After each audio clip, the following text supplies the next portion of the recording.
Good morning, beloved. Welcome, Pro-Ho. What do we have? Tuesday afternoon. Goodness, man, we have got a lot going on. It's about to get super hot. I have some serious concerns. The more I look into it and the more I kind of look around what's going on, I think we're going to have we have the potential of having a devastating wildland fire season this year.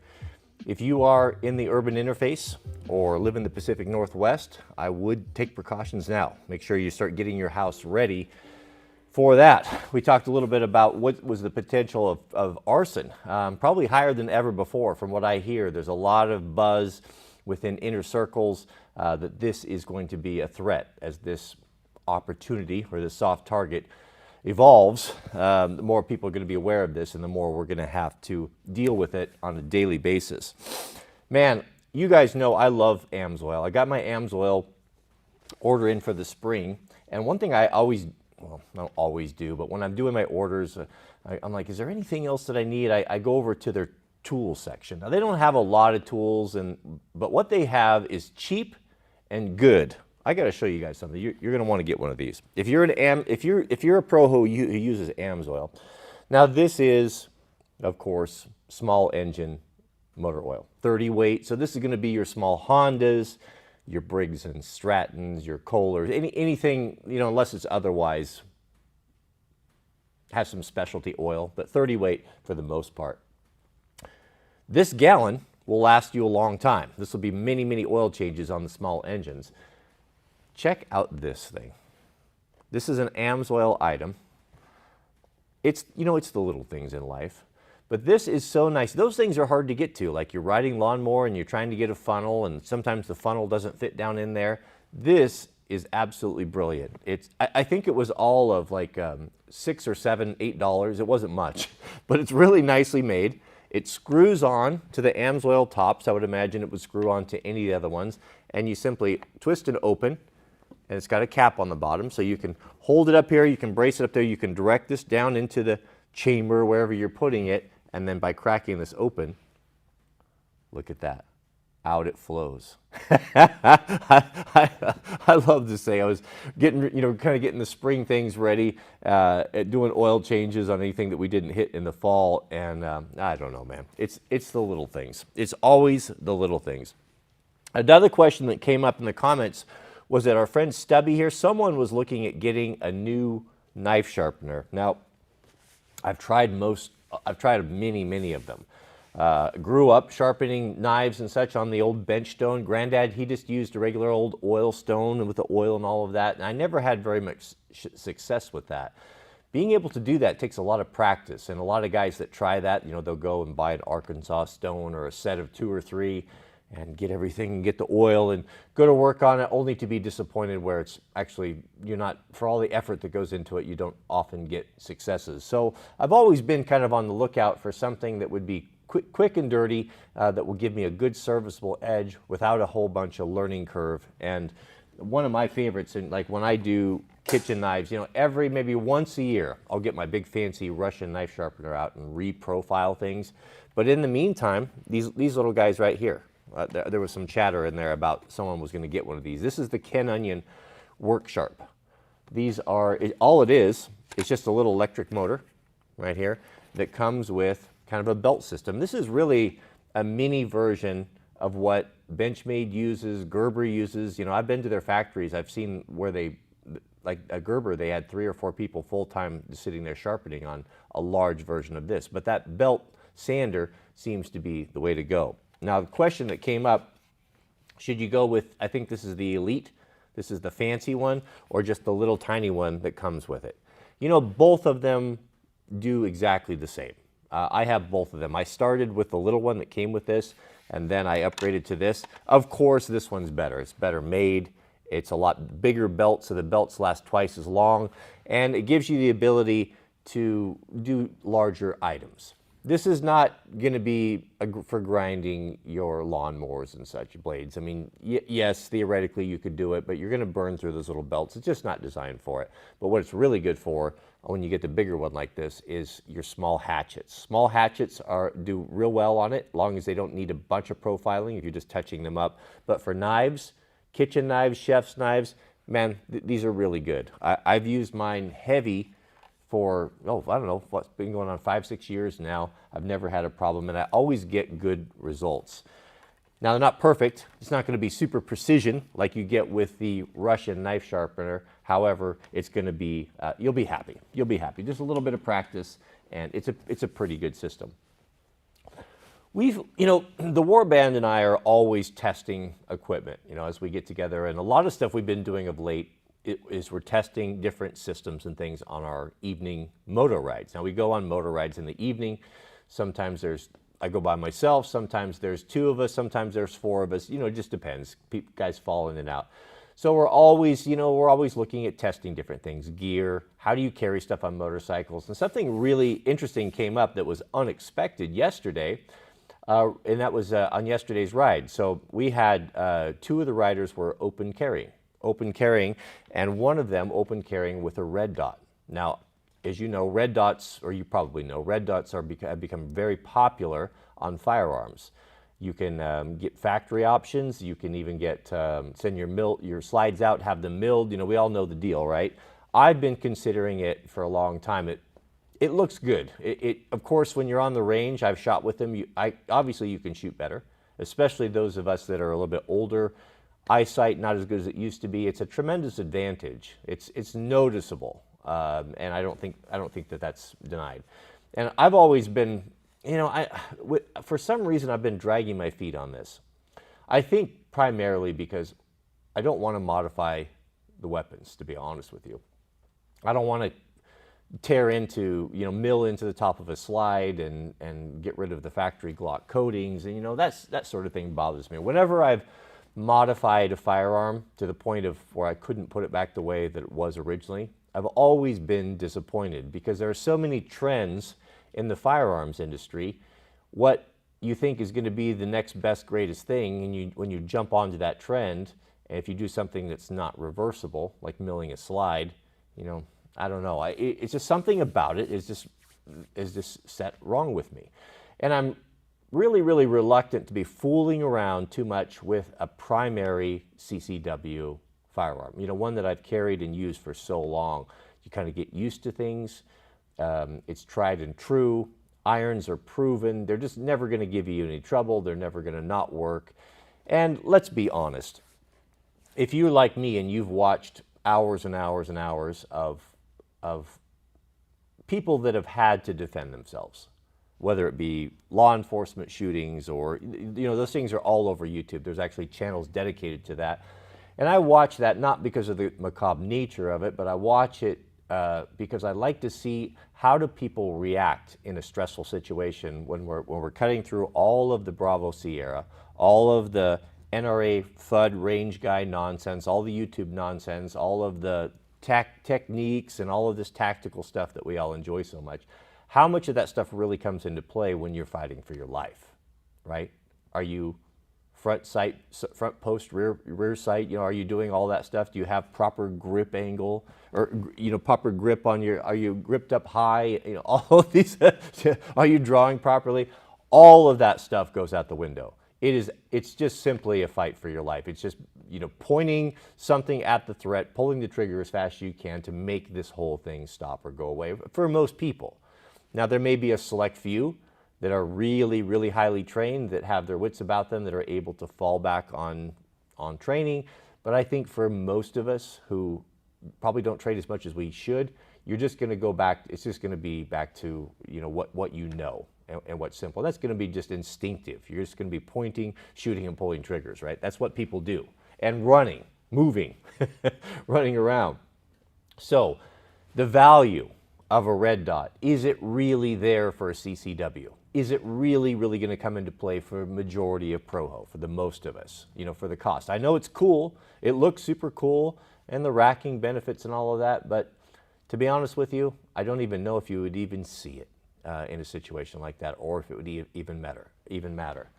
Really, when you get your head out of the game, when you stop overthinking things and you just react, I can take my finger and I can point it at anything, and I'm pointing right there, exactly. If this were a firearm or a barrel, whatever I point at, I would be close enough for a human target, right?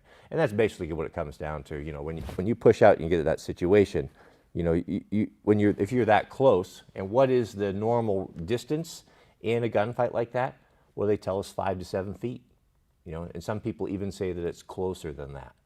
So if we're talking about red dots and precision and stuff on you know, I don't know if that comes into play. Yes, maybe it's possible. I can think of a situation, a scenario.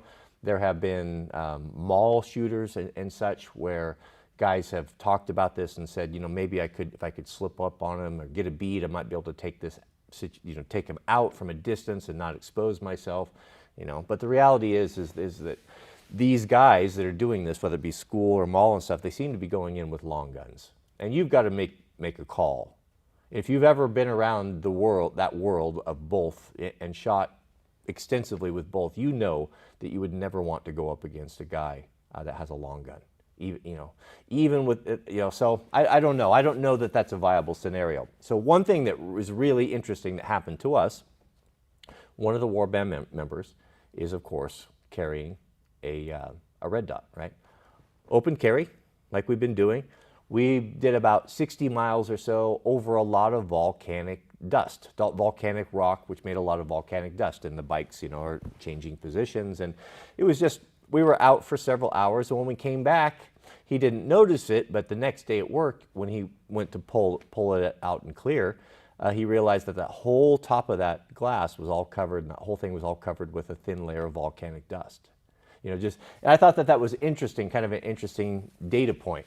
And what's more abrasive than that stuff? And when you live on a volcano, and in the ring of fire, as we do here in the Cascades, this stuff is everywhere and it's always in the dust. So every time someone, you know, every time you kick up, a car kicks up dust, it's always in there. So I just wondered, you know, maybe that was something I'd never heard before that could be a potential problem, that if and when you needed sights or something like that, to have all that volcanic dust on there, I don't know, you know, I don't know. Maybe it makes the case for a closed red dot, like is that the Acro or the Acra, whatever it is. But then if you're looking at scope caps and stuff, do you want to deal with that? So I don't know, man, the verdict is out. But I think the most reliable thing we have to go off of is just that majority of what takes place in that environment, what takes place in those situations. And that usually it's just a fight for survival. And I don't know how much sights really come into it.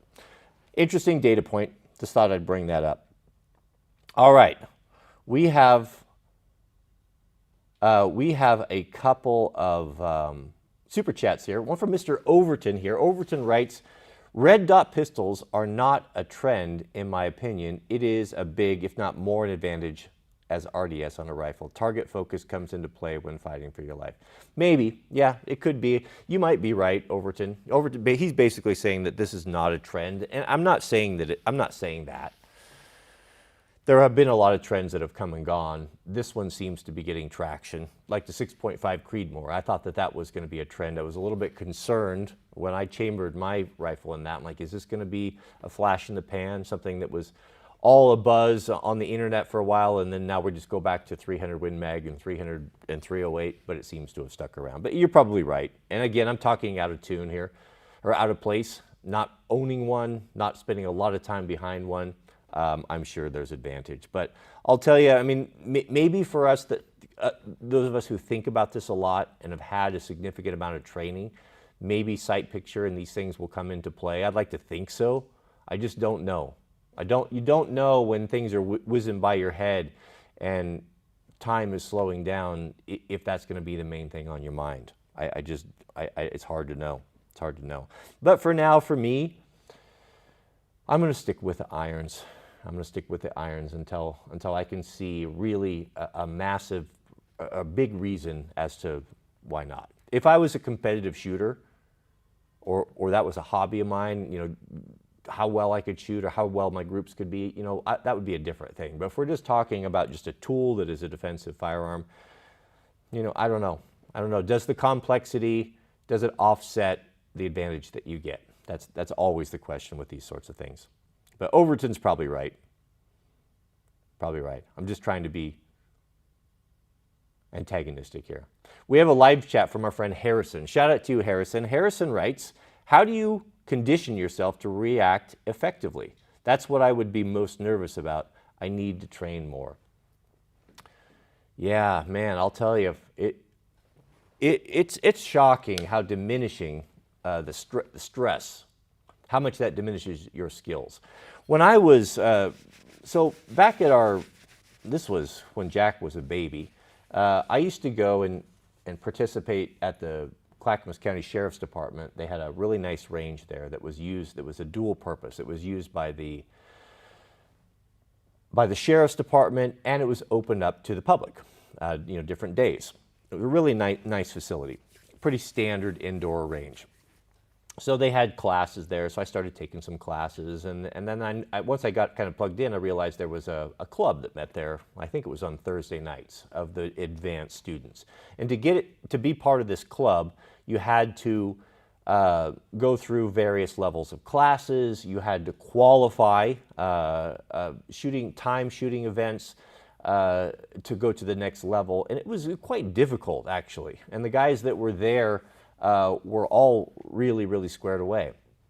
So I started at the very beginning, actually with Mrs. W, in kind of an intro class, and I really enjoyed the instructor. He was super squared away, had a lot of experience, was actually an H&K armorer, and worked with some spec op guys all over the world, I think even the Israelis, and he was a really squared away guy that didn't talk too much, but you knew he had a lot of experience, and he was an excellent instructor. And I was in his classes, and it was all fine. He was by the book, it wasn't anything extraordinary, but when I started advancing, and when he took over, and he was the one that was kind of running the club, he started introducing a lot of interesting things that I'd never experienced before, which was shooting in the dark or low light and moving, low light, and adding stressors. What was cool in the advanced class when I finally was able to qualify and get up in there were 6 of us. And several of the guys that were in that class were guys that I had been in earlier classes with, some of the beginning classes with. And many of us, just fun fact here, many of us in this group started with all sorts of different firearms. I mean, there were guys that were there with 1911s and a whole bunch of magazines, because their capacity is not very good. So for them to compete with us, the striker fired or the double stack type of magazines, these guys had to work a lot harder. Not to say you can't do it. There were some guys that could do it, but most could not. It was a big disadvantage to have the smaller magazine capacity, etc. SIGs, H&Ks, Glocks, there were everything, every single brand. You know what was so funny, though? It was fascinating. Towards the end of the class, when we got up to the highest level, when we were really shooting well and as a team, when I looked down the line of all 6 of us, one thing that I noticed towards the end of the class, that everyone had the exact same gun. Everyone had, guess what it was? It was a G19. Everyone had a G19, including me, and I'd started with a SIG. I found this interesting because the G19, the guns that we were using in this course, these were not safe queens. We're not showing out our favorite things or trying things. We were working with the tool that we carry. That was really mandated by the instructor. I want you to come here with your CCW holster, just how you go out of the house. Don't be adding things on, don't be trying things. These are the tools that you go out with. These are the tools that we're going to become proficient with. So I like that philosophy. When we started moving and shooting, he was always making us work in very low light, and he was always throwing things up to confuse us or to mess us up. So we would get real proficient with the drill, and we're moving and shooting. We would even practice, laying on our side around obstacles, barriers, off, left side, right side, anything he could throw at us that would make things difficult.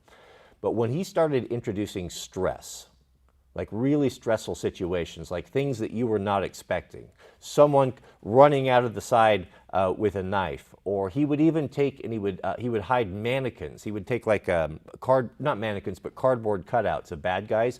And one time he put them up in the rafters with the shotgun facing down at us. So here we were moving and thought we were all good shooters and really proficient. And when this situation happens, man, we're going to knock it out of the park.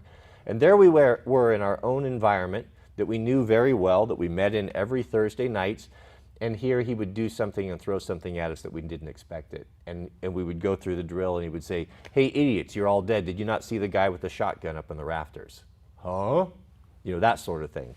So stress, you know, to answer your question, stress makes a tremendous difference. Your hands basically turn into flippers.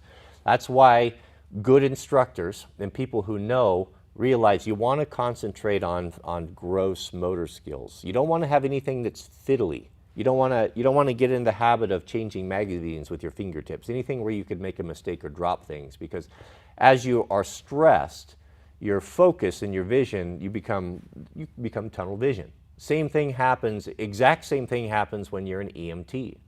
One time, the best example of this I can give you is that I was actually off duty, but I was working as I was a career firefighter and I was lead medic on our engine. So I'd had a lot of patient contact, had done this a lot, but I got out of the mindset. And one time it almost bit me. We're always taught scene safe BSI. You have to take care of yourself before you can help anyone else. Scene safe body substance isolation. When you roll up on a MVA or a car accident, the first thing you want to do, especially if there's women involved or people screaming or crying or children, is you want to run in there and you want to offer aid. You want to be of help, right? Well, you have to resist that urge. You have to resist that urge and you have to stop and catch yourself and wait, ask yourself this question: is this scene safe?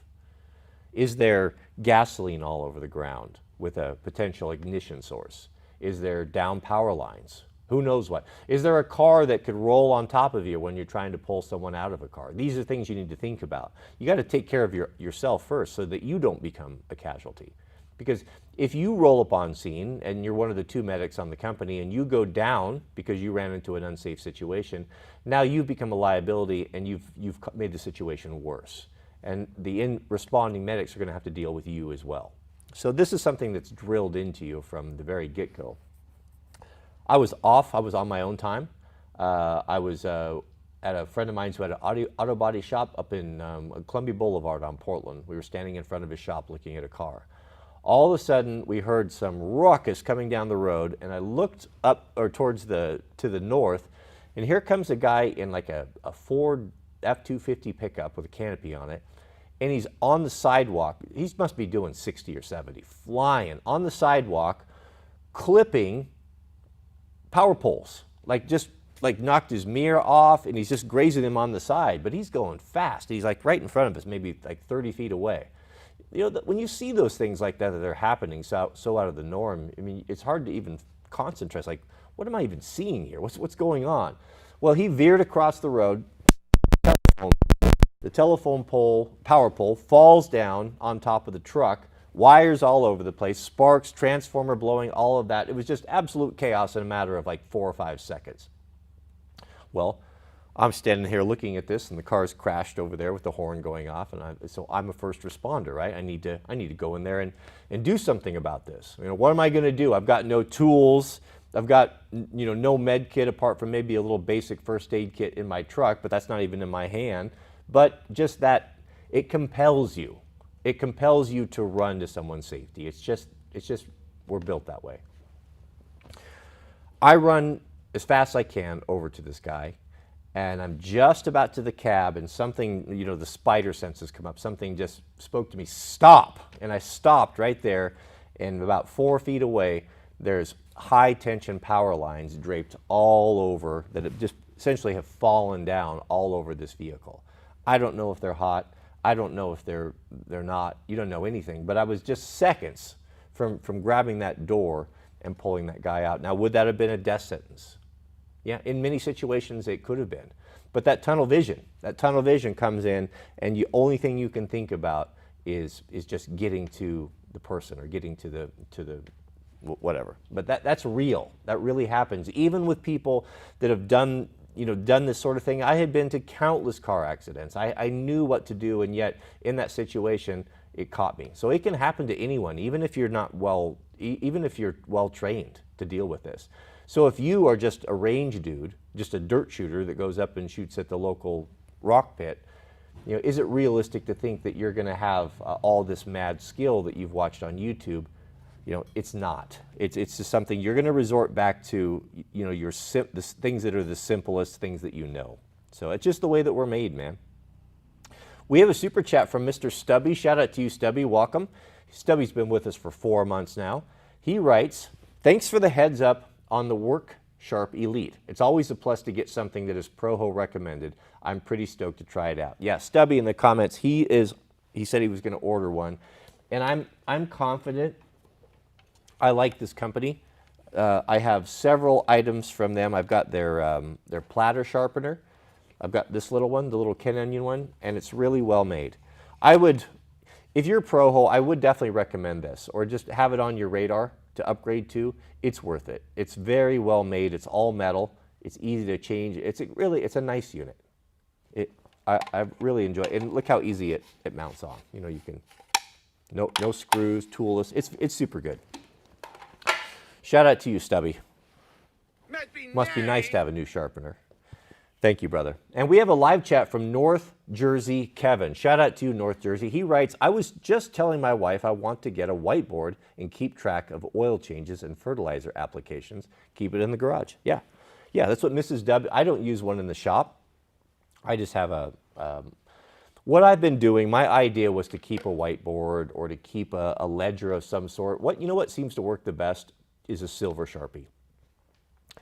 Keep it simple, Proho. Silver Sharpie, you can wipe that off with carburetor cleaner, isopropyl alcohol, any sort of a good degreaser. It tends to come off of plastic very easily. Just write right on the engine with the silver Sharpie. All that stuff's going to be black, the plastic, write it on the tank, whatever, and just write the hours or the date of when you change the oil. You can even add more information on there.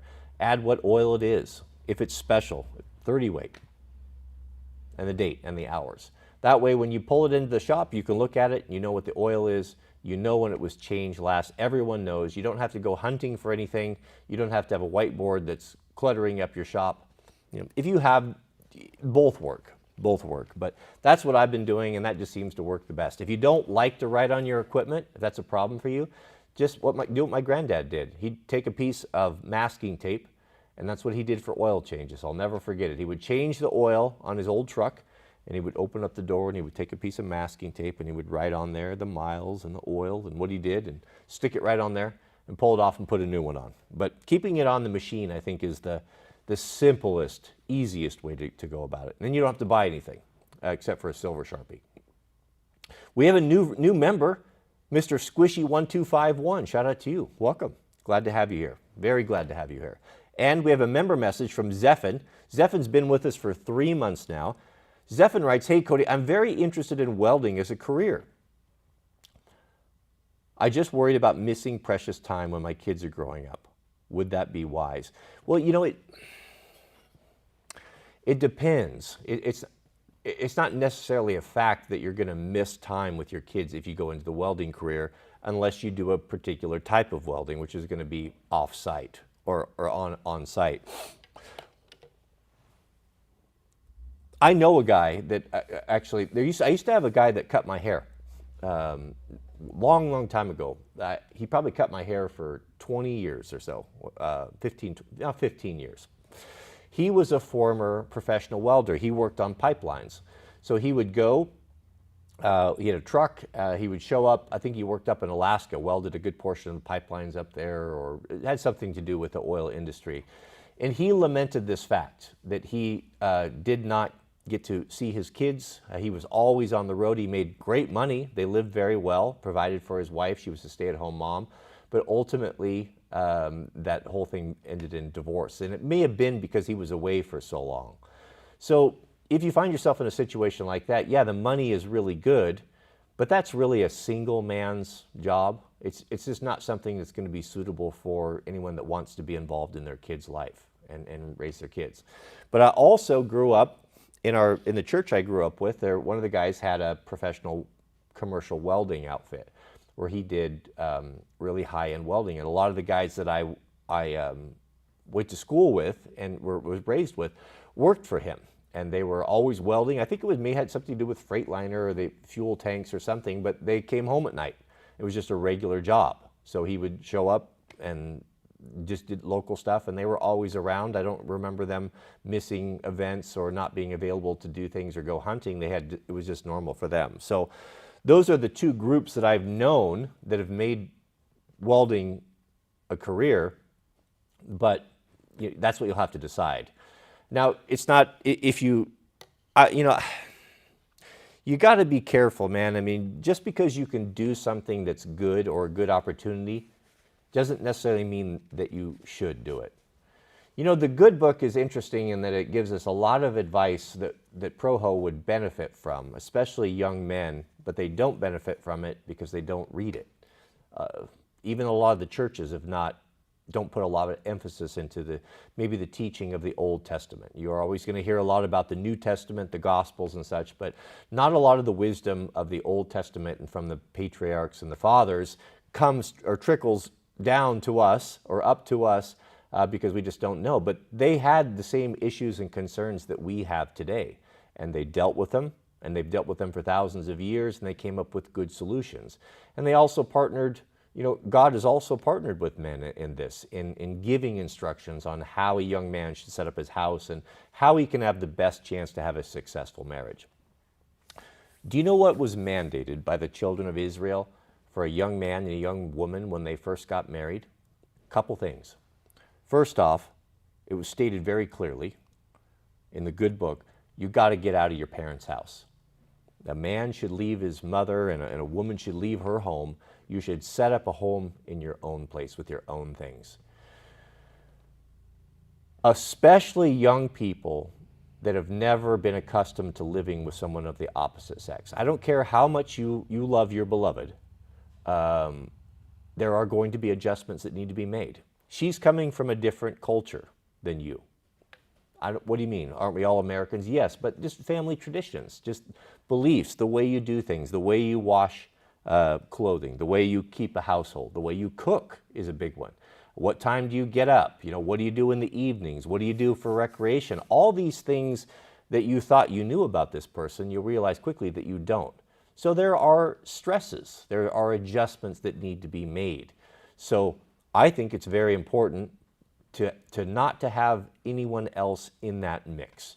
You do not want to be dealing with trying to get to know your beloved, trying to adjust and to learn how to treat one another, learn how to live together. You don't want to have the complications of having other people stuff going on. Mother-in-laws, father-in-laws, that is going to bring so much stress into your relationship that it can potentially hurt it. And it can certainly damage the relationship that you might not recover from with the in-laws. Let's be clear about one thing. If you have kids, you always know, whoever it is that your son or daughter is dating, they're never quite enough, are they? There's always something, there's always something you wish that was one way or another, because we're very patriotic when it comes to our own families. We're very, our own children. We're always going to show that preference, right? So that's one thing the good book tells us. But the custom that was done in those days, and this was mandated by the law of Moses and such, was that when you take a bride, when you bring this woman into your home, you were to have a 1-year honeymoon. You were to be exempt from the toilsome troubles and cares of work, finances, money, all the things that we all take on immediately when we get married that put a lot of stress upon our marriages. So if we look at our success rate as Americans, what is the divorce rate now? 60%? 80% divorces are being filed by women, and the divorce rate goes up to, I've heard, even as high as 90% if the woman has a college education. A little side note there, but kind of interesting. So can you imagine that? Can you imagine bringing your bride into your home and having a year to get accustomed to one another? Stress-free, not have to work, being supported by your family, or maybe what was probably done is the young man probably stored up reserves for that, knowing that this was going to happen, worked a little bit harder, maybe saved a little bit more so that he could do this. I don't know if it was subsidized by the family, but this was the way it was done. It was mandated by the church at the time. It was mandated by the priesthood. It was mandated by God. This was a tradition that they had done to give the couple every chance at success. So we should take note of this. This was done for a reason. This is inspired writing. There must be something to it. So to take on a welding job, to circle back here, where it's going to get you out of the house with a brand new marriage and all the temptations and trappings that come along with that, is that a good idea? You know, that's going to be for you to decide. We have a super chat from Mr. Gavin Wynn. Shout out to you, Gavin. I sure appreciate that. It was very generous of you. Gavin writes, been watching you for years. I'm 20 and married to a wonderful TradCon woman, and we bought a house with 5 acres in Indiana, also in the National Guard. A lot of inspiration from you and my grandfather trying to live a godly life. Yeah, there you go. 20, and he found a TradCon. There's a lot of young 20-year-old pro-ho that would like to find a TradCon, so take care of it. Take care of it. Make sure you stay home. But that first year is important.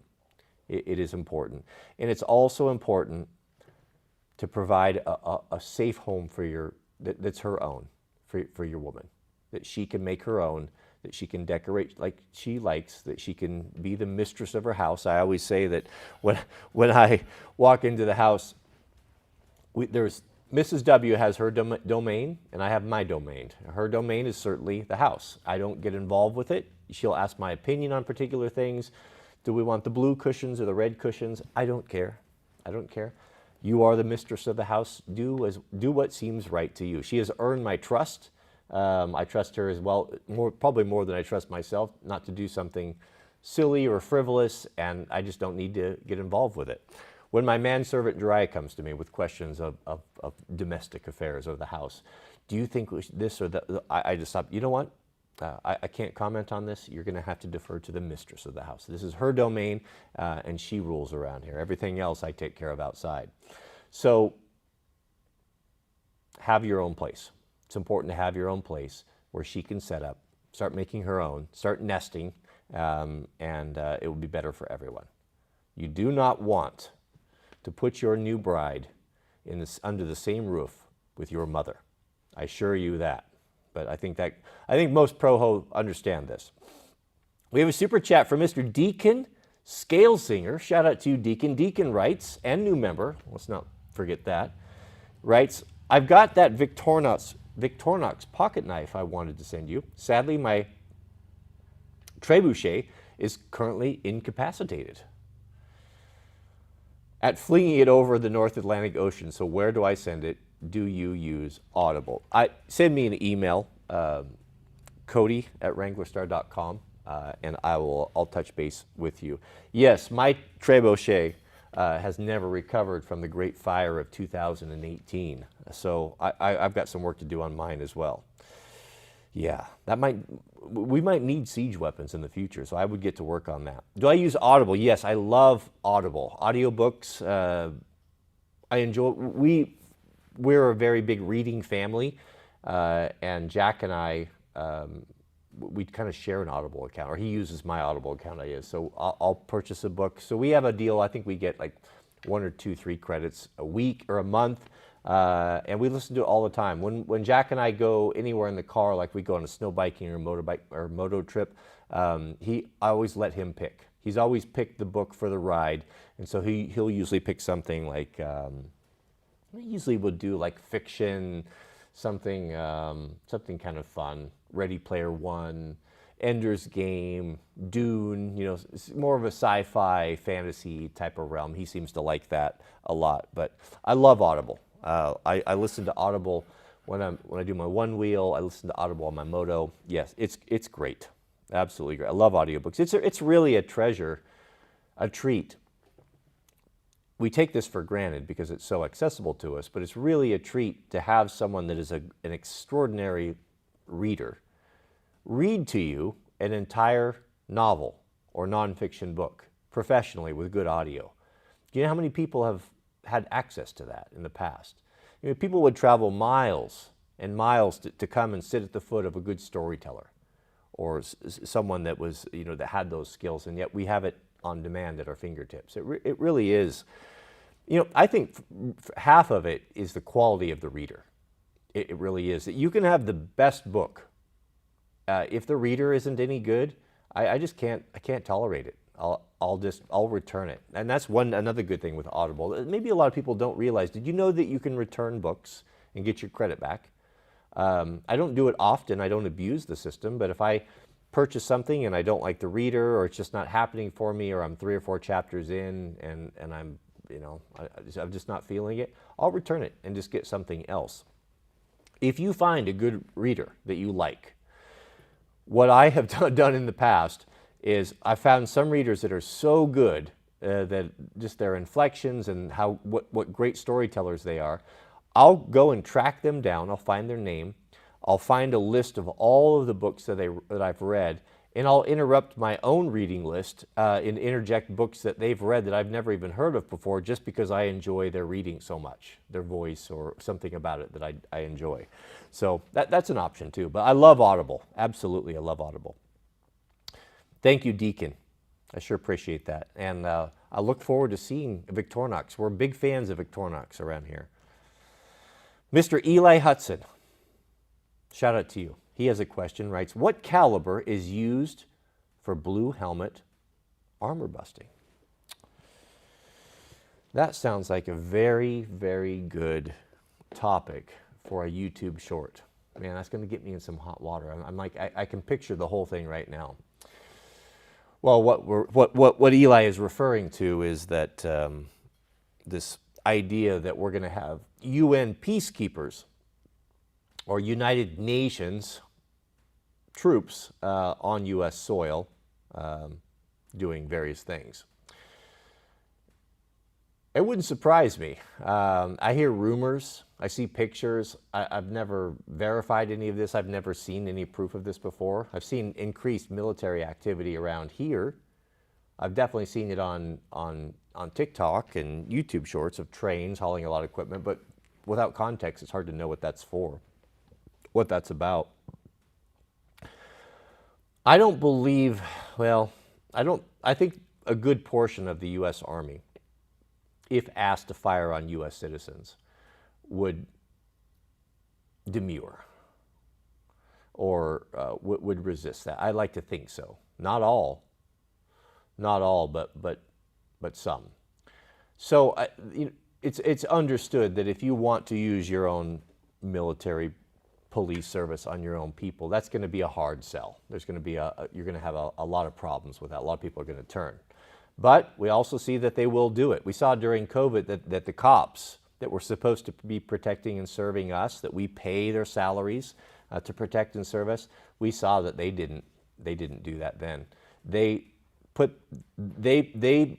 enforced the edicts of the elites upon us. And just said, oh, we're just doing our job, just following orders. So we saw right there that people from our own community and such, a few of the sheriffs, fortunately our local one here pushed against that and said, I will not comply with this, I stand with the people. Unfortunately, there were very few of them. The majority of the cops that I saw continued to go to work and take the paycheck and enforce these COVID lockdowns. And look what they did in Australia. So if you think that they won't turn on us, then you are delusional. And if they're scared, if they're really facing a threat, and if they really see you as the enemy, if the narrative or the propaganda is put out there that these people here that we're sending you out to go stop or to shoot or kill or whatever, are causing whatever, name your crisis, I believe that they will do it. A good portion of them will do it. Now, how that will work out for them in the land of the 2A, well, that's kind of unknown, but remains to be seen. So the idea, how it's been done in the past is if you don't think that your own people, your own army will turn upon their own, then you bring an outside force that has no allegiance. What does an Italian soldier, what does a Bosnian soldier, what does a Ukrainian soldier, what do they care about Ma and Pa, USA, America?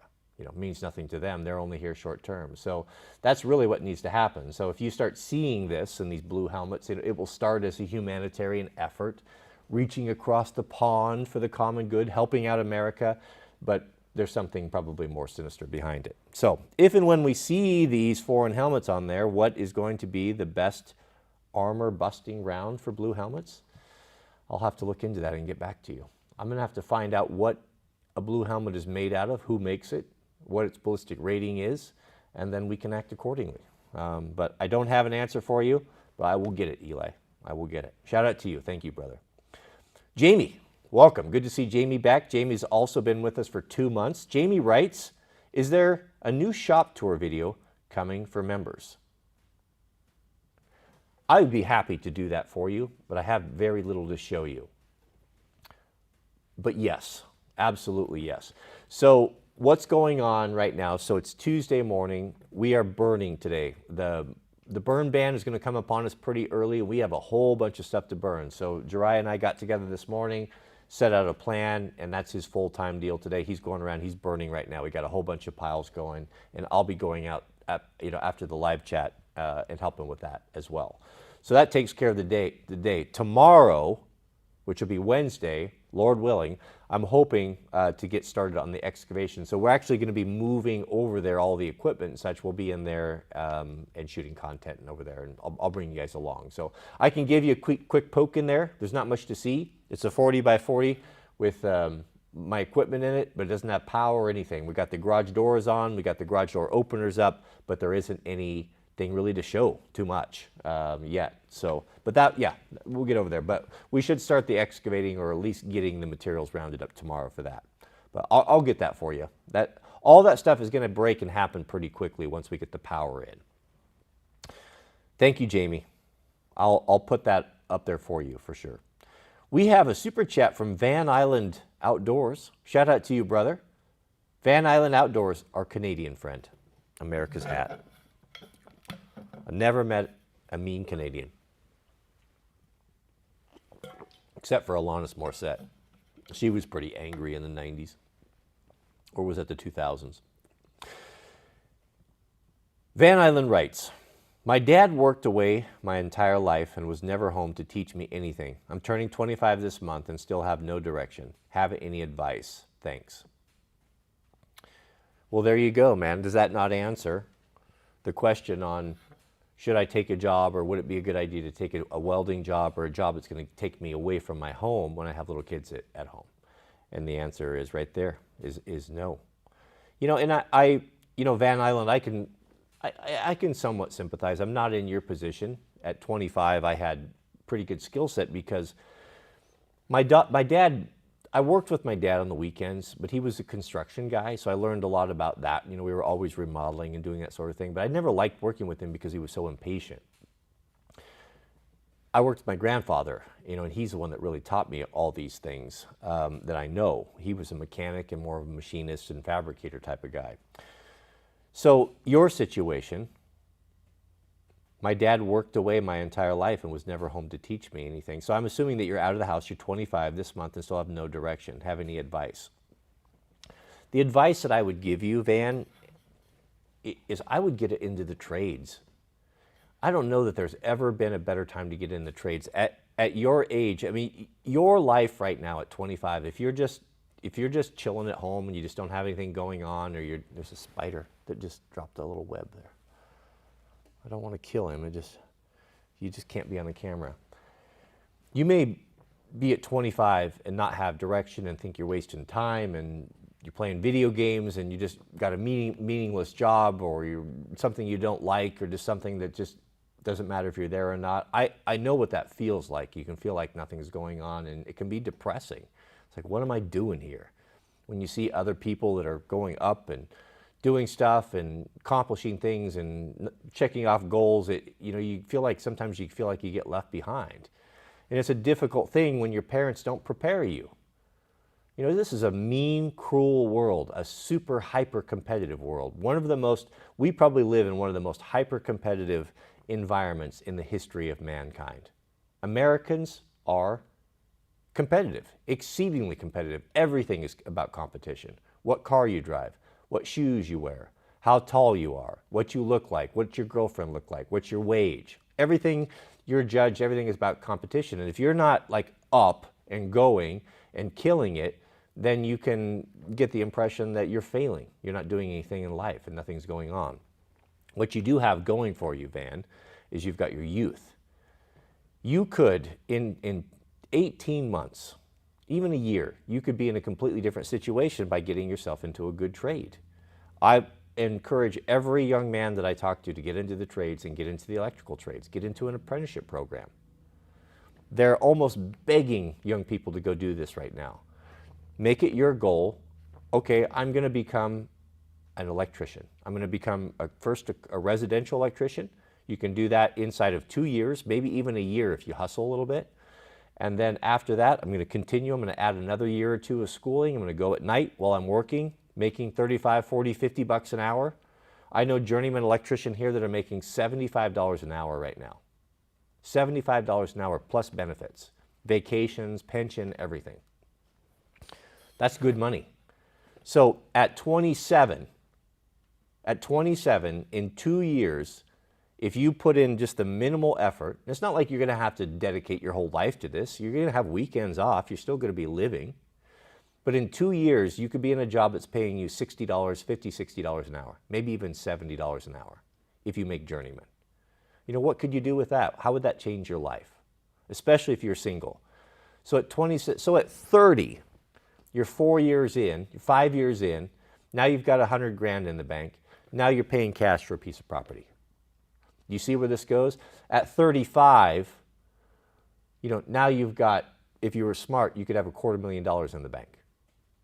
You know, by 35. That's feasible and that's possible. So you can do one of two things. You can do what you're doing, and if you continue to do what you're doing, you're going to get what you've got now.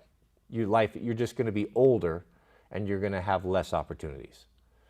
I would immediately, after this live stream, go to your local website of your community college, find out what trades, you know, if you don't want to do electrical, there are other things you can do as well. Plumbing is good. Welding is good. All those things are going to be good. But electrical is going to be the best, in my opinion. Go to your local community college, look at their course curriculum, make a plan. When are you going to do this, right? You're going to do the fall. You're going to maybe get some prerequisites out of the way in the summertime, but make a plan that this fall that your life's going to change, that you're going to get into this program. And then in the meantime, that's going to plug you in with people in the trades. You may even be able to go to an electrical shop and get a job, entry-level job, where they'll even pay for your schooling. There's so much demand for this. This is highly probable. Now, if you want to make the most money, you're going to make the most money on the coasts. So if you're living in a depleted or impoverished area like the South or northern Florida, you know, I've worked in a lot of these areas. The scale and the wages are not very good. Electricians back in the day were making half in Florida what they were making in Oregon when I worked when I worked over there. So I might even consider relocating. Find out where you can get the best money and where it's going to have a nice climate and such. So that's what I would do. And your life would be completely changed in 48 months. Do it, brother.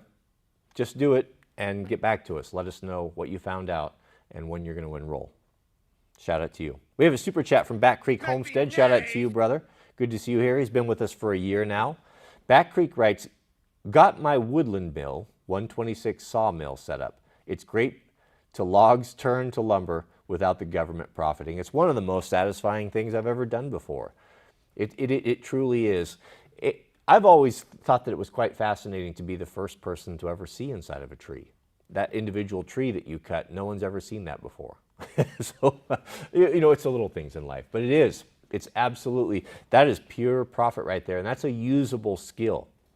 To have a sawmill in, let's say we go into a Great Depression, I mean, that gives you independence like nobody's business. There's nobody regulating you. There's always going to be a need for these things. There's always, your neighbors are always going to need 2x4s, 2x6s. As long as man has been building shelters, he's needed building supplies. And if you can offer those building supplies for a discount and you receive 100% of that, the proceeds from that, you know, you run a small cash business, the world is your oyster, brother. And it's good work. It's enjoyable work. Oh, good point. Blue helmets are level 3A plus. Well, then we won't have any problem. Our green tip 5.56, is always a good go-to. The penetrator. Now, every time I say penetrator, people, oh, it's not truly. I know what it is, but it penetrates like crazy. Why do you think that they don't allow you to use it on steel targets? Because it drills holes in steel targets, not a penetrator, right? I set up some mild steel targets that were thick, like 1/2 inch. I thought that I made myself that weren't AR 500 or that super skookum steel. I was absolutely dismayed that the 5.56 just punched holes through it. Maybe it wasn't 1/2 inch, but it was 3/8 if not more. And it just punched holes through mild steel. And that wasn't even green tip. So that stuff, basically, if we're talking level 3 A+, any rifle round's going to do it. You know, and the little known secret, the dirty little secret when it comes to body armor that they won't tell you is that unless there's some like super skookum secret government stuff that I don't know about, there's very few things, if anything at all, that is going to have the ability to stop a hunting round or a large round. You take like a 260 Remington, 6.5 Creedmoor, 270 Winchester, those things are the death nail for body armor. There's very few things around, if anything, that is going to be able to stop those that guys are going to have on hand. If I was an invading force with the best body armor my military could outfit me in, I would not at all be comfortable being in the presence of American deer hunting rifles. That is for sure. The Hardfall, we have a super chat. The Hardfall writes, any thoughts on the massive amount of people coming over the border? I'm sure the farmer will love it, but what do you think? The farmers will love it, yeah. Well, it's all intentional to change the demographic and to change the voting bloc. You know, something that I've been thinking about the last couple of days that I'll bring up and that Proho you might want to consider. The demographics of this this country are going to be changing. Let me paint a scenario for you that would get you thinking a little bit. So we understand that if we're involved in any sort of a lawsuit, we're pulled up on criminal charges, maybe it was self-defense that you're fighting for your life, you know, we have the jury system, right? You can always appeal to the jury system where you're going to be judged by your peers. They're going to sit up there in judgment and hear the case, and you know, that's always, I think most people would be somewhat comforted in that there'll be reasonable people, like-minded people, fellow countrymen that are going to be listening to the facts and they're going to render a good decision, right? Because they're your people. They come from your area, they understand your culture, etc. You understand that with the demographics of this country changing and as the borders are open and people from other countries with different cultures and different values are streaming in, so we have that problem, that's changing everything. And then we have what is being produced by higher education, which are leftists and socialists and communists and people who don't see the world and don't see your Second Amendment as you do and actually see you as an enemy. You know that as this demographic changes, the legal system is going to be changing. And that's going to put you in great jeopardy as to the outcome of this. And what may have been commonly understood to be a reasonable action in the past by reasonable people is going to be looked very differently. So what does that mean for Proho? What does that mean for us? Well, it means that in where we have maybe been casual in the past of putting ourselves in situations where we might be called up or stand in front of a judge or jury, that should be avoided at all cost, especially if you live in cities, because you're going to be somewhat dismayed if you are called up on a particular charge that, you know, has to do with the Second Amendment for defending yourself, and you see sitting in the jury box people that are no longer your peers, maybe not even English as their main language, that maybe didn't come from a gun culture. Do you think you're going to get a fair shake? Do you think that that's going to go well for you? I'm just saying, you know, that just brings up that thought in my mind, you know, the border, as the world changes, As the country changes, we need to change with it. You have to see, you have to read the tea leaves, beloved. You have to see what's going on. And yes, we don't like it. Nobody likes it. No one likes to live in a country in decline, but it is going to be changing. And if you're not willing to change and you just stay an old boomer, about the glory days and someday we'll get back to this, if we could just get the right Republican in, that ship has sailed. We have a mono party. We have a party, a mono party, whether it be the Greens, the Libertarians, the Republicans, all of that corrupt soup of corruption there is no longer representing you, and they see you as the enemy. So this notion of vote harder, appealing, or just if we could just get our guy in there, that ship has sailed, beloved. We're essentially on our own. We have to do battle with our state governments now and the feds, and so act accordingly by getting yourself as independent as possible, disconnecting yourself from Babylon, from the beast system. Get yourself, if you can make a decision that gives you an option, like getting a sawmill, like getting a dirt bike, like just having a side hustle, small firewood business, maybe a dump trailer. We talk about this a lot. Get yourself a vital trade. If you're a journeyman electrician, will you always have work? Will you always be able to put food on the table? Will you be essential if in a situation where people are deemed essential or non-essential? We saw how it benefited companies that were essential. Liquor stores were essential during COVID, but churches were not. Look what happened to the churches. That's all I'm saying. Be flexible.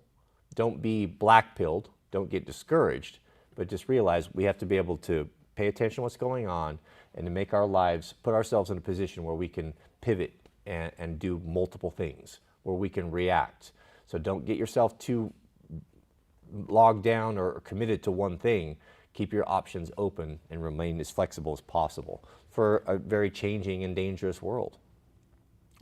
We have a super chat from Mr. William. William, another Canadian friend, he writes, I'm already in an established career. I'm a CPA. What skills or trade would you suggest I deeply learn on the side for non-career reasons? Thanks.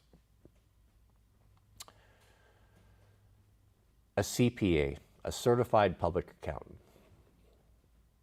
Is that job going to be around when IA hits the mainstream? Is the law profession going to be relevant and around when AI hits the mainstream? That has this explosion in AI. I'm not the expert on it. I just know what you guys know, but I'm starting to see industries evaporate, jobs evaporate. They're evaporating now, and that's only going to be more and more in the future. And with labor shortages and finally people waking up to the fact that they don't want to be chained to a desk and be in a cubicle and slaves to a corporation, staffing problems, corporations are pivoting and they're realizing, well, if we are going to have all these problems with people and with human resources, then we're going to start looking for something that's going to be less problem, and that's going to be automation. Computers, machines, something that can take the place of jobs that people have always done. So there's not a lot of time. Things are moving very rapidly. Look how quickly the world has changed in 48 months. So I don't know, as far as William's question, what lessons, career, what you should be doing. What you should be doing is making a decision according to your aptitude. You know what you like to do. What do you like to do? It would be foolish for you to get into welding if you've never had any interest in it. You got to choose something that at least is somewhat interesting to you. So you have to choose that, and what can you get up to speed on if it requires a certification. Most things a guy can learn in 2 years, you could pretty well know what you need to know about it. Know enough to be left alone to do whatever your work is. So choose something that's going to make you valuable, and that's going to be the trades.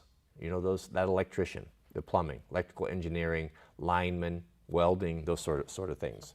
Would not be a bad idea to go get a part-time job doing that. Or as a CPA, I don't know why you couldn't do CPA work at home. You know, if you're certified, you should be able to hang a shingle, do that, and then, you know, do it part-time, what have you, and then work on a second career. Give yourself options. How cool to have two options like that, to be a certified CPA and a journeyman electrician. Would that not put you in a very good position in the future? I would say that it would. It would. To answer your question, William, you need to have skills that other guys don't have, specialty. And most guys don't have very many skills. They weren't raised with a father in the house or an absent father, or the father, he didn't know anything to share anyway. So there's fewer and fewer pro-hos that know how to do multiple things. So those skilled trades are going to be important, especially on the electrical side. Mr. Jason Barr, shout out to you, brother. Welcome. Good to see you here. Jason says, I've been struggling with nationalism versus Christianity. Yeah, me too, man. That's interesting. God has been pulling out what I would call the last of those roots. What are your thoughts of your Christianity being tied to America? My Christianity is not tied to America whatsoever. As I've said for a long time, when people ask me, what is my political affiliation? You know, am I a leftist? Am I a rightist? You know what? I'm a Christian nationalist. I think that's the most beautiful way to put it. That God's law is paramount, number one. I don't have allegiance to this country like I used to. Not when I see the current leadership, where I see the direction it's going, the traitors within, the people that are profiting, we've elected there, profiting and putting our country at risk and weakening our country for personal benefit. You know, I have no allegiance to these people whatsoever. The military, come on. Are you serious? You tell me that you want to go fight for the U.S. military right now? How do you see a soldier right now compared to how you saw them at the beginning of Gulf War, or let's say that the day after 9/11? Very, very differently, right? Things have changed radically. My opinion of God's law and his omnipotence and sovereignty have not changed whatsoever and don't change. So I don't. Yes, I live in America, but I'm in the army of God. He's my leader. So when the two are compatible, that's just fine. I can serve both. But when we get to the moment where I have to make a choice of my country or my God, well, that's going to be a very easy decision, you know. And well, what if it's under threat of death? What if it's under threat of imprisonment? Well, let the chips fall where they may. I'm a stubborn, petulant child. And when I get offended or someone wrongs me, like what our leaders are doing and what our country is doing, that just makes me even more nationalistic towards my faith. So I have allegiance to my local area, to my neighbors and friends and family here. I will fight and die for that. But to get on a train or a bus or a plane and go and fight for this country or for another foreign nation that controls our country, no. I'll sit in jail before I lift a finger. I won't help them at all. I won't even help them fight their fires. So I'll be damned if I'm going to go over there and fight in a foreign war. Thank you, Jason. Mr. Bilbo Baggins, shout out to you, brother. It's good to see you back in the chat. I haven't seen you for a couple days. Mr. Bilbo writes, at what age should children drop out of school to pursue a career, rather than wasting precious time learning things that won't affect them in a positive way? 16. 16, you know, and that's kind of the trend that I'm seeing. You know, my son is a junior. He'll be a senior next year. He's 18, but we held him back a year. We held him back because we've always homeschooled. Mrs. W was always of the opinion, they're little kids. When they're ready to learn, when Jack's ready to learn, I'll know it. She never pushed him. She let him play, let him enjoy his innocence, let him be a child before putting him into a system. And when he was old, he was ready. We felt he was ready a year later than a lot of parents do. So that's what we did. So he's a junior at 18. He'll be a senior next year. Well, he's got friends that are graduating now, and ever since COVID, you know, this idea of staying in high school and following all this, you know, the traditional course that's really been, it's kind of over. At least in our area it is. Kids are doing alternative things. They're able, like Jack's good friend, he's able to get all of his schoolwork done in about 3 hours online in the morning. And he goes out and he's working on his career. He's working on getting himself in a position so he can pursue the career that he wants to pursue, rather than wasting those 2 years of sitting in a classroom. So that degrees, diplomas, all that stuff that was so important to the boomers that they told us that we needed, all of that, none of that's necessary anymore. You don't need it. If you're going to be a self-starting man, if you're going to be doing your own thing, getting into the trades, maybe starting a business, you don't need any of that nonsense. None of it. Just get your driver's license, stay in school till then. There's not a lot of point of getting out before then, because you can't go out and do your own thing anyway. But at 16, I was having my own businesses. I was driving around doing work. I was bidding jobs. I was doing things. They were small, car detailing. I washed awnings for myself for a while. I was always had some side hustle going on, some little thing going on. But I was doing that at 16. I was making fishing lures and supporting my expensive fishing habit when I was 14. So I don't think it's important, and certainly less important now. If you want that, if that means something to you to have that diploma, if you're going to go just be a working drone and just be an hourly guy and fill out an application, and that's something that they need to have to give you a job, if that's what you need, then you can do that. But if you're a self-starting dude, get your driver's license on your 16th birthday and get out and go do your thing. Stop wasting time with that stupid. I cannot tell you how bad public education is. Look at what we spend on it and look at where we place in the world. I see homeschool kids that are homeschooled properly. Now, not all homeschooling is good. There's a lot of people that don't take it seriously and don't give their kids a very good education. They just let them learn on their own. That's not what I'm talking about. I'm talking about investing in your children, putting the time and effort into them, that they get the first-rate education. The difference is tremendous. It's tremendous. Going to Jack's debate competitions, speaking of which, we find out I think Jack is going to go to the national championships.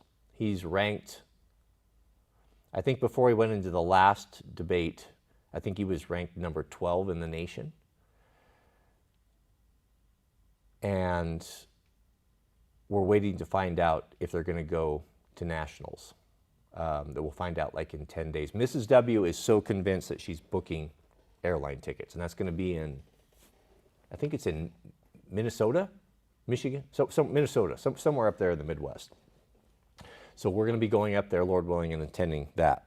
But the point I was going to make was, when I go to these speech and debate competitions where almost all of the kids are coming from homeschooled homes, and the level of maturity and understanding and politeness, and they are extraordinary children. It will give you hope for the future if you were to see them. It's astonishing. I mean, I have to look at Jack completely differently. I mean, I've had to change from what he's learned in the last 2 years, especially competing at this level, and the amount of study that he has to have and understanding of world politics and such. I mean, I have to up my game just to have a conversation with him. I mean, I used to be able to, talk to him like a kid. Not anymore. Now I got to be on my game. Like, oh, this is a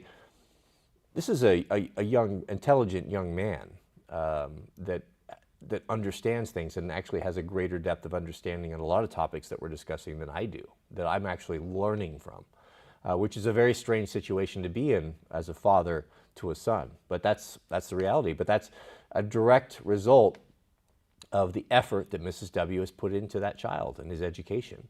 And she has sacrificed her own wants and desires because she's a good woman, and she's put her husband and her children before her own needs and her own wants.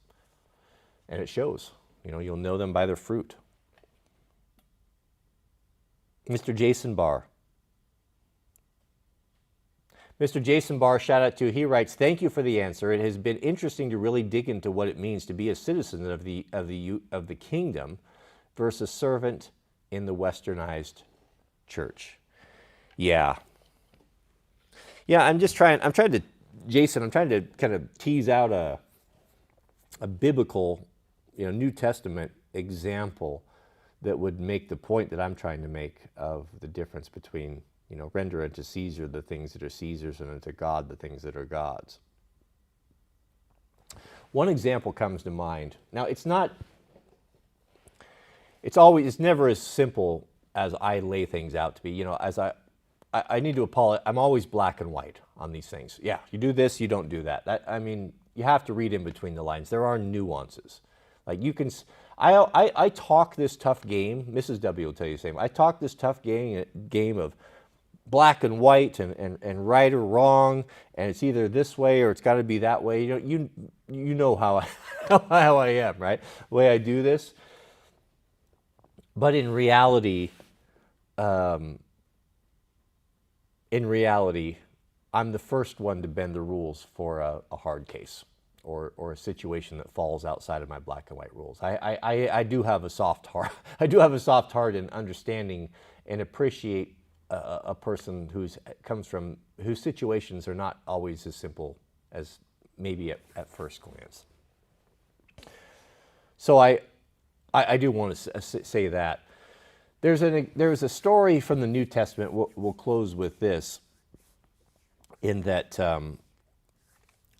back in Old Jerusalem, they had feast days and festival days that were held at the city capital, at the Solomon's Temple, Temple Mount, where we're at today. And all of the children of Israel, if capable, they would come with their families, a pilgrimage to attend these events. Day of Atonement, Passover, all these sorts of things. And it was, how it was set up is that there was the temple, and then the temple was administered by the Levites, the priesthood class, and it was the job of the other 11 tribes to make sure you took care of the Levites, because the Levites couldn't own land. When God gave the inheritance to all the 12 tribes, he gave them all their lot of land, each one, but to the Levites, he gave no land. And he told them, your job is different. Your job is to basically be the priesthood of the people, that you are the educated class, you learn the scriptures, you learn the prophecy, and then you are to bring this knowledge to the masses. And in so doing, your reward is that they will sustain you by offerings and the sacrifices. The priests ate of many of the sacrifices. That was the food for them. It was not wasted when they butchered or they sacrificed a bullock. That meat, there was a procedure, that meat, a portion of it went to the priesthood. Well, it was also a custom at the time that they took an offering at the gate to the temple. And you would come there and you would pay your money, your tribute, whatever, to go in. And this also was there to support the priesthood. Well, there's a particular story that it was Peter, one of the disciples, that he goes there and to the gate, and the guy knew who he was, knew he was a disciple of Christ, and he said something to the effect, is your master not going to pay the temple fee like everyone else? You're going to pay this, right? You're going to follow the law of the land, the rule. And Peter was a little bit caught off guard and didn't know what to say. And well, of course. Well, when he went back and had this conversation with Christ, Christ took issue with this, because what Peter didn't understand, and the point that Christ wanted to make was, this is my Father's house here. I'm the Son of God. Does the Son pay to go the temple fee? Or is he exempt from it? It would be like, let's say your dad owns a restaurant, and as a child, could you go up to the soft serve and once in a while and pour yourself a cone or maybe get a soft drink? Are you expected to run your credit card? No, would you do that to your kid? Maybe, maybe not, but most would not, for small things like that. No, of course, he's the heir. He's my son. I'm not going to charge him. I'm not charging rent in my home. when he's growing up for his room. You know, I made the decision to have children, and it's my responsibility, and it's his right as my heir to live in my home, to have certain privileges that no one else would have. And the point that Christ was making, and why he was unhappy with what Peter said in that situation, was that it undermined that question. Even asking that question, does your master not pay the temple tax or the temple price, entrance fee? It undermined his authority. Why would the father charge, why would the son pay for his own home? So I'm not going to go into the whole story. It's not important, but this just came to mind, you know, to what Jason and I are talking about here. Christ saw a distinction between the law of the land and the law of God in that situation. And you get the impression from reading the story that he felt that Peter had done something wrong by paying this, that this undermined his authority. But the interesting fact, and the thing that I want to highlight here to Jason and I's conversation, was that what Christ said next. He said, "But lest they be offended, go ahead and do it. It's not required of me. It's not my custom. It's the custom. It's not required of me, being I am the Son of God. But lest we offend them, so that we don't make a big issue over nothing, so we don't cause ourselves more problems by making a big stink about not paying and getting attention to ourselves, even though we're well within our rights, go ahead, so that just so we keep the peace, go ahead and pay that temple tax or that fee." So what does that mean, or is that even something that pertains to what we're talking about? I think it does, in that our obligation, when it comes in conflict, our obligation to God, when it comes in conflict with the state, let's say the state is asking us to do something that goes against our conscience, that goes against our understanding of the Scripture, the law of God, we have to make a decision. You cannot serve two masters. You have to choose one. Are you going to serve the state, or are you going to serve the Almighty? So if we have the opportunity, even though we may not be required to do something, lest we offend them and cause ourselves a bigger problem by going to war over that particular thing, then we may be on safe ground, and I can't speak to this. This is individual situations. We may be on safe ground to maybe go against or do something that we're not obligated to do in the spirit of keeping the peace, so that we can fight again somewhere else. However, when it comes to things that are foundational, the breaking of the commandments, clear violation of God's law, asking to forsake your Savior, asking to someone asking you to murder someone, to steal, to break the law of God, that's when we have to come up with a hard no. That's when we decide, no, I will serve God. I will not serve this corrupt man. So I wish I could give an answer for you. It's just it just depends. It's going to be a unique individual choice for each person when that comes up, of what's going to be right or what's going to be wrong. But the Holy Spirit will comfort you, and will give you wisdom in those times if they're truly important, if it's really a difficult time, and if you will have peace with the decision. So don't worry about it. Just stay close to God and trust Him that He will give you the words, give you the wisdom in that time, if and when that situation, if you're confronted by it. But very good question, very insightful question, Mr. Barr. That is very thought-provoking.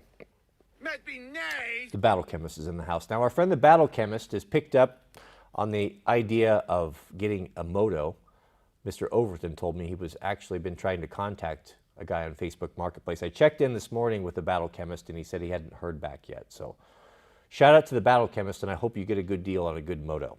And I know Mr. Overton told me you're not too far away, so I would say that there'd be a good chance maybe you can come for a ride with us. So get yourself a good dual sport, and we'll show you some good stuff. Shout out to the Battle Chemist. He writes celebratory super chat to give a shout out to Jack for his awesome debate performance. Must be nice to reap the fruits of your efforts. Members Viz. Yeah. Well, yeah. I mean, there's nothing worse than someone talking about their kids, but Jack's he's a good kid. I mean, we are so proud of him.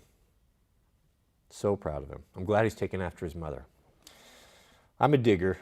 She's a smart person. Thank you, brother. I appreciate that.